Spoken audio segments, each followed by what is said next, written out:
அவர் வந்து டேரெக்டாக வந்து ஆறுதல் தெரிவிக்கிறேன் தாங்க சார் சொல்லியிருந்தாரு. நாங்கள் வந்து ஆறுதல் தான் சார் பெருசாக எதிர்பார்த்தோம். எங்களுக்கு வந்து பணம் பெருசு கிடையாது. நான் பணத்தை வந்து எதிர்பார்க்கல. பணத்தினால வந்து என் உயிரை, எங்கள் கணவனோட உயிரை வந்து யாராவது திருப்பி கொடுக்க முடியாது. இன்னைக்கு அவர் நேரில் வருவாருன்னு எதிர்பார்த்தா அவர் வரல.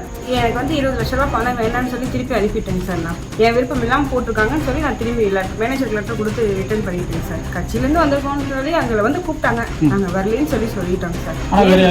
வேற யாரோ எங்களோட பேரை மிஸ்யூஸ் பண்ணி யாரோ போயிருக்காங்க. அந்த ரிலேட்டிவ் வந்து எங்களுக்கு தெரிஞ்சவங்க தான், போனவங்க தான். ஆனா அவங்களுக்கு எங்களுக்கு ஃபேமிலி இஷ்யூஸ் இருக்கு. எங்களோட பர்மிஷன் இல்லாம எங்க பேரை வந்து தப்பா உபயோகப்படுத்தி எங்களை ரொம்ப மன உளைச்சலுக்கு ஆளாக்கியிருக்காங்க. ஏன் கம்மியா 20 லட்சம் வந்துச்சு. ஆனா அவர் வந்து நேரில் வந்து ஆறுதல் தெரிவிக்கிறார் தான் ஆரம்பத்துல இருந்து சொல்லி இருந்தாங்க. அதைத்தான் நான் நம்பினேன். கூட பேசுறத நான் சொல்லியிருக்கேன் ஏற்கனவே. பணம் வச்சு இப்ப இறந்த நபரை திருப்பி கொண்டு வர முடியாது. என்னோட கணவர் வந்து போன மாதம் வந்து கூட்ட நெரிசலில் விஜய் மீட்டிங்க்கு போய் இறந்துட்டாருங்க சார். அவர் இறந்ததுக்காக ஆறுதல் தெரிவிக்க சொல்லியிருந்தாங்க.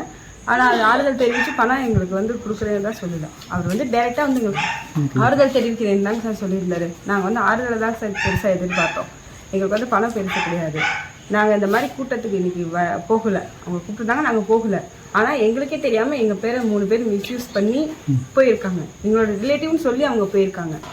என் பேரை மிஸ்யூஸ் பண்ணி போயிருக்காங்க. தகவல் தெரிஞ்சோடனே நான் போய் பணத்தை ரிட்டர்ன் பண்ணிட்டு வந்துட்டேங்க. பேங்க்கில் 20 லட்சம் பணம் போட்டிருந்தாங்க. ஆனால் வந்து அவர் நேரில் வந்து எங்களுக்கு ஆறுதல் தெரிவித்து போடுறதா தான் முதல்ல சொல்லியிருந்தாங்க. அதனால நாங்கள் அதை பெருசாக எடுத்துக்கல.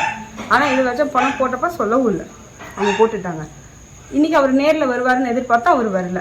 எனக்கு வந்து 20 லட்ச ரூபா பணம் வேணான்னு சொல்லி திருப்பி அனுப்பிட்டேங்க சார். நான் எப்படி அனுப்பிங்க?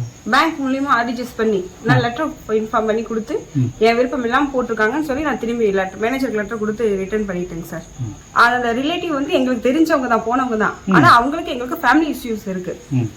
அவங்க வந்து போனதா எதுவும் இன்ஃபார்மும் பண்ணல, எதுவும் பண்ணல. இவங்க பாட்டுக்கு போயிருக்காங்க. அவங்களும் இவங்களை கூட்டு போடணும்னு யாரும் சொல்லவும் இல்லை. எங்களுக்கு இன்னொருத்தவங்க மூலியமா தான் தகவல் தெரிஞ்சிச்சு. டிவியில பார்த்தவங்க எங்களுக்கு இன்ஃபார்ம் பண்ணவும் தாங்க சார் எனக்கு தெரிஞ்சுது. இல்லைன்னா தெரிஞ்சிருக்காது. எங்களோட பர்மிஷன் இல்லாமல் எங்கள் பேரை வந்து தப்பாக உபயோகப்படுத்தி எங்களை ரொம்ப மன உளைச்சலுக்கு ஆளாக்கியிருக்காங்க சார். ஒன்று அவங்களால இன்ஃபார்ம் பண்ணியிருக்கணும், இந்த மாதிரி உங்களை குடும்பத்தை சேர்ந்தவங்க கூட்டு போயிருக்கோம். ஆனால் எங்களுக்கு அவங்களுக்குமே ஃபேமிலி ப்ராப்ளம் இருக்கு. அப்படிங்கிறப்ப அவங்கள எதுக்கு கூட்டிட்டு. அதே மாதிரி எனக்கு எல்லாரும் வந்து நேரில் ஆறுதல் தெரிவிச்சு தான் வந்து சொல்லிட்டு போயிருக்காங்க. நேரில் தெரிவிச்சு எல்லாத்துக்கும் ரொம்ப நன்றி. கவர்மெண்ட்ல பணம் போட்டிருக்காங்க.